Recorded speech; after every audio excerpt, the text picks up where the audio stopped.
Well, of course, the key countries at the Copenhagen talks will be the world's biggest emitters of CO2, China and the U.S. And as climate legislation makes its way through Congress here in Washington, new research from the World Resources Institute says that China is already progressing toward controlling its GHG emissions. With us now to discuss the report is Rob Bradley. He is director of WRI's International Climate Policy Initiative. Rob, it's good to have you back with us today. Great to be here. Let's talk about the two main targets China has put in place. First of all, this is one we've discussed over recent weeks. That is to cut its energy intensity. A very specific goal, 20% cut by next year, the end of 2010. That's right. And energy intensity, of course, is the amount of energy used per unit of economic output.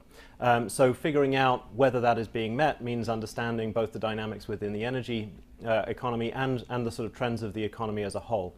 Now, nobody's going to pretend that data coming out of China are easy to interpret or that they won't be subject to revisions. So nobody should think that everything is understood about this process. But every indicator right now is that China is broadly on track to meet that goal. The real focus has been on heavy industry, and the advantage there is that although buildings and other avenues for energy cost cutting can be attractive, it's very difficult to enforce those. You're talking about hundreds of millions of buildings scattered over a country the size of the United States.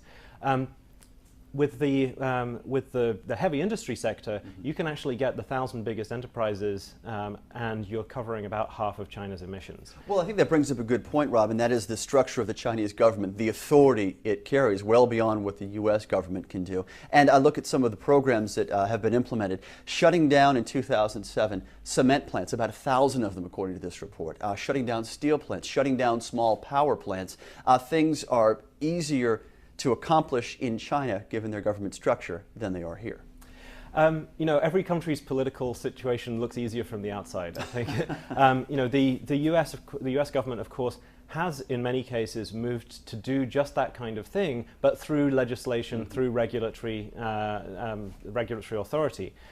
Once the EPA gets authority, it can have plants shut down. It can have environmental after years and years and years of lawsuits, though. Correct? Yeah, and I think what we're seeing now in China is the culmination of years and years of building up that kind of political, first of all, the political priority that's given to this, and then the kind of authority being asserted over the provinces. So for the longest time, only in 2000, for instance, we saw edicts coming from the central government to close down small coal mines because of the appalling safety record that they had. The provinces duly reported that those coal mines had been shut down, but in fact, somehow the iron smelters down the road managed to keep running. What we're seeing now is that it's risen high enough up the level of priority being given to it by the central government that the provincial authorities are now saying, all right, this is serious, we're going to have to comply. Again, nobody's suggesting that that's uniform or perfect, but the contrast with only a few years ago seems to be very stark. I mentioned at the beginning of this interview, Rob, the two main targets that China has. The second is a renewable portfolio standard, if that's the right term for it. 15% of renewable generation by 2020. And again, WRI says that China is moving in that direction, and it seems plausible the country will reach that? Yeah, that's right. It's really going at breakneck speed at the moment. China, of course, already has had, over the last couple of decades, some pretty significant successes. China, through the 80s and 90s, achieved one of the most amazing development programs in history when it provided electrification for about 800 million people in the space of about 25 years.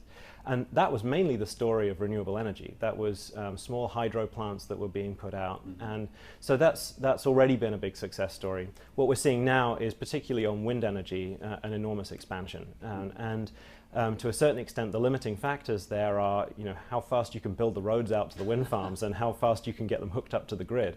So we're certainly not seeing, I think, the wind farms necessarily be of the same standard as those in the West in terms of the overall reliability and the capacity factors.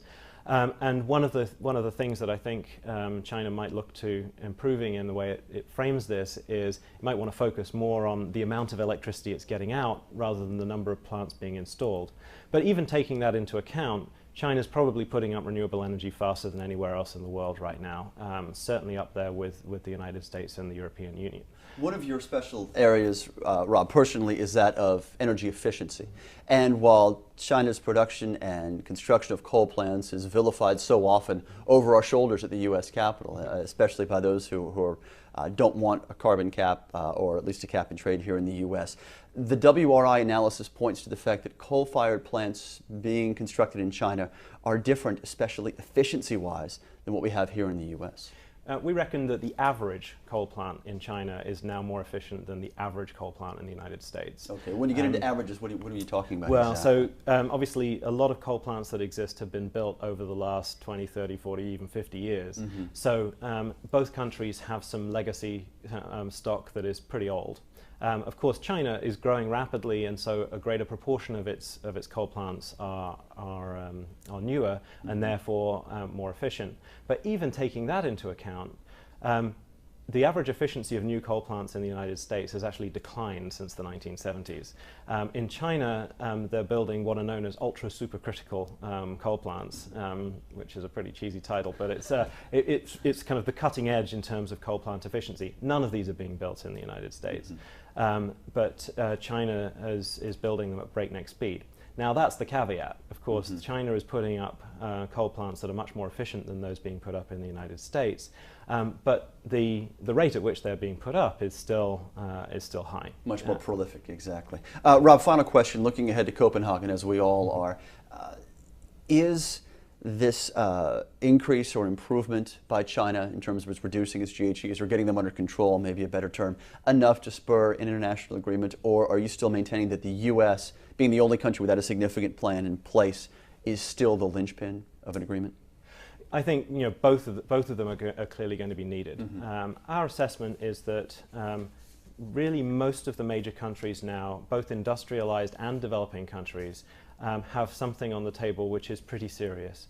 And that in itself is an amazing achievement. If 3 years ago somebody had said, in 2009, India, Brazil, Mexico, South Korea, China will all have targets on the table or significant actions being put forward internationally, you'd have been laughed at. So we've really seen an astonishing amount of progress. But the fact that all of those countries, minus the US, are ready to make a commitment in Copenhagen is not enough. And really everything now hinges on to what extent the US will step up. The critical thing is the US has been saying, well, we want to know that China is doing something. I think the message here is there's always more that can be done. There's always improvements that can be made. But if the question is, does China have something serious on the table and is it being credibly implemented at the moment, the answer appears to be yes. All right. Rob Bradley is director of WRI's International Climate Policy Initiative. Rob, as always, good to have you with us. Great to be here. Good Thank you very discussion. much. Thank you.